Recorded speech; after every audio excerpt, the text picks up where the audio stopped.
नमस्कार, 99 न्यूज़ के झारखंड की खबरों में आपका स्वागत है। मैं हूं तबरेज़ अनवर।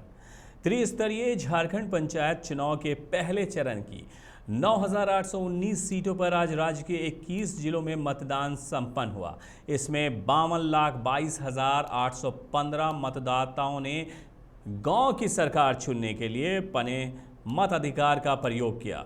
दोपहर 3 बजे तक 75% मतदान होने की बात कही जा रही है। हालांकि चुनाव आयोग की तरफ से अभी तक आधिकारिक घोषणा नहीं हुई है। लोकतंत्र के इस महापर्व में 14,079 मतदान केंद्रों पर कड़ी सुरक्षा के बीच मतदान सुबह 7 बजे से शाम 3 बजे तक चला। हालांकि शाम 3 बजे तक मतदान केंद्रों पर कतार में लगी सभी मतदाताओं को निश्चित समय तक के बाद भी मतदान के अवसर मिले। आपको बता दें कि आज हुए मतदान में पूरे राज्य में 30,221 उम्मीदवारों के भाग्य का फैसला बैलेट बॉक्स में बंद हो गया है, जिनमें 17,437 महिला उम्मीदवार शामिल हैं। इस चरण की कुल 9,819 सीटों में 5,057 सीट महिलाओं के लिए आरक्षित की गई है। झारखंड के 21 जिलों में हो रहे प्रथम चरण के पंचायत चुनाव में मतदाताओं ने नक्सलियों को मुंहतोड़ जवाब दिया है। नक्सलियों की धमकी और बुलेट पर मतदाताओं का बैलेट भारी पड़ा। मतदाता पूरे जोश और उमंग के साथ अपने घरों से निकलकर मतदान केंद्रों तक पहुंचे और नक्सलियों की मनाही के बावजूद जमकर वोटिंग की। आपको बता दें कि जिन प्रखंडों में चुनाव हुए हैं उनमें से कई प्रखंड नक्सल प्रभावित क्षेत्र माने जाते हैं। दिन दहाड़े नक्सली उत्पात मचाते रहे, लेकिन लोकतंत्र के इस पर्व पर उनका रंग फीका पड़ा। झारखंड पंचायत चुनाव के पहले चरण के लिए आज मतदान हुआ। प्रथम चरण के इस चुनाव में वोटरों का मतदान के प्रति उत्साह का अंदाजा इसी बात से लगाया जा सकता है कि हजारीबाग जिले में एक युवा मतदाता ने शादी से पहले मतदान केंद्र पहुंचकर वोटिंग की। मेहंदी लगे अपने हाथों से मतदान पत्र पर सबसे पहले प्रत्याशी का चुनाव किया। इसके बाद शादी के लिए घर पहुंचे। झारखंड में राज्यसभा चुनाव का बिगुल बजते ही सत्ताधारी झारखंड मुक्ति मोर्चा और उनके सहयोगी दल कांग्रेस एवं अन्य में उम्मीदवारी को लेकर मंथन शुरू हो गया है। मौजूदा राजनीतिक परिदृश्य में सत्ताधारी महागठबंधन को एकजुट रखना सबसे बड़ी चुनौती होगी। दरअसल बीजेपी कोटे से खाली हो रही 2 राज्यसभा सीटों को लेकर एक तरफ जहां झारखंड मुक्ति मोर्चा अपना उम्मीदवार खड़ा करने के मूड में है, वहीं सहयोगी कांग्रेस ने भी अपनी उम्मीदवारी को लेकर ताल ठोक दिया है।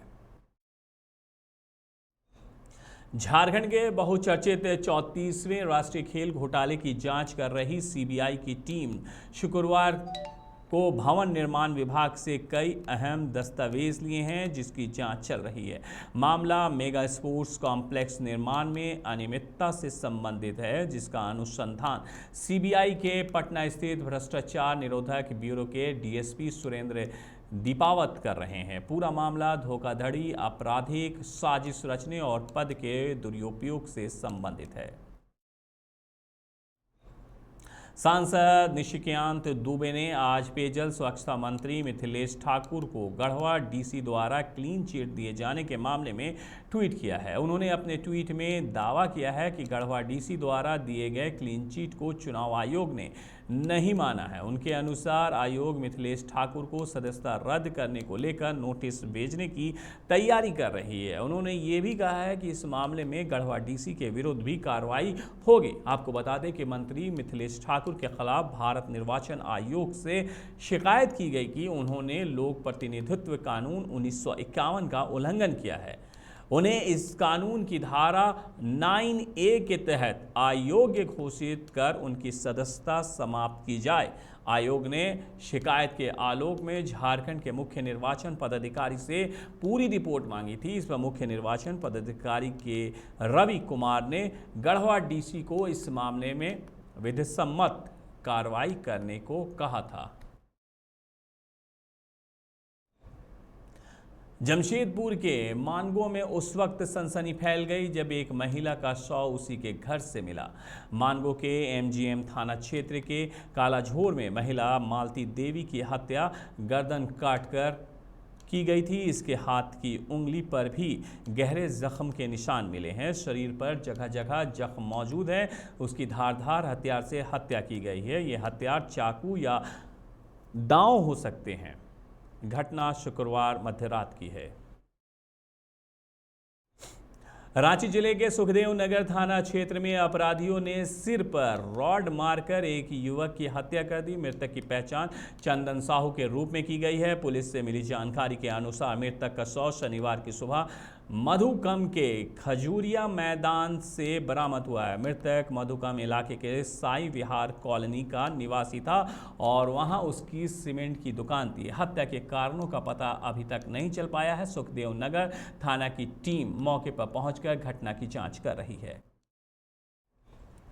रांची के रातू इलाके के रिंग रोड में चलती कार में सामूहिक दुष्कर्म के मामले में गिरफ्तार 5 आरोपियों को पुलिस ने जेल भेज दिया है, जबकि पीड़िता का कोर्ट में और CWUC के समक्ष बयान दर्ज कराया गया है। पुलिस इस मामले में स्पीडी ट्रायल कर आरोपियों को सजा दिलाएगी। पुलिस को दिए बयान में पीड़िता ने बताया है कि उनके साथ पहले चलती कार में सामूहिक दुष्कर्म किया गया। इसके बाद दलादिली चौक के पास सड़क किनारे रोककर जबरन दुष्कर्म कर रहे थे। इस दौरान उन लोगों ने जान से मारने की धमकी दी थी। आपस में कह रहे थे कि इसे मार देना चाहिए, पुलिस नहीं पहुंचती तो उसकी हत्या कर दी जाती। पकड़े गए आरोपियों में सभी के पिता VIP कैटेगरी के हैं। मयंक के पिता CRPF पदाधिकारी बताए जा रहे हैं, जबकि हर्ष के पिता सूरत के व्यवसायी हैं। विशाल के पिता सरला बिरला यूनिवर्सिटी के रजिस्ट्रार बताए जाते हैं। पिछले 15 दिनों से पूरे झारखंड में बियर की किल्लत है। नई शराब व्यवस्था बनने के बाद से बाजार में बियर आउट ऑफ स्टॉक हो गया है। झारखंड में बियर के प्रतिदिन करीब 4 लाख पेटी की खपत है, जबकि थोक विक्रेता को महज 35 से 40 हज़ार पेटी ही बियर उपलब्ध हो पा रही है। रांची में बियर की राशनिंग शुरू हो गई है। सरकारी शराब दुकानों में फिलहाल बियर सप्लाई नहीं के बराबर हो रही है। अधिकतर बियर सिर्फ बार संचालन को मिल रहा है। 99 न्यूज़ के झारखंड की खबरों में फिलहाल इतना ही। धनबाद और आसपास की बाकी खबरों के लिए बने रहिए 99 न्यूज़ के साथ। मुझे दीजिए इजाज़त। अपना बहुत ख्याल रखिएगा। नमस्कार।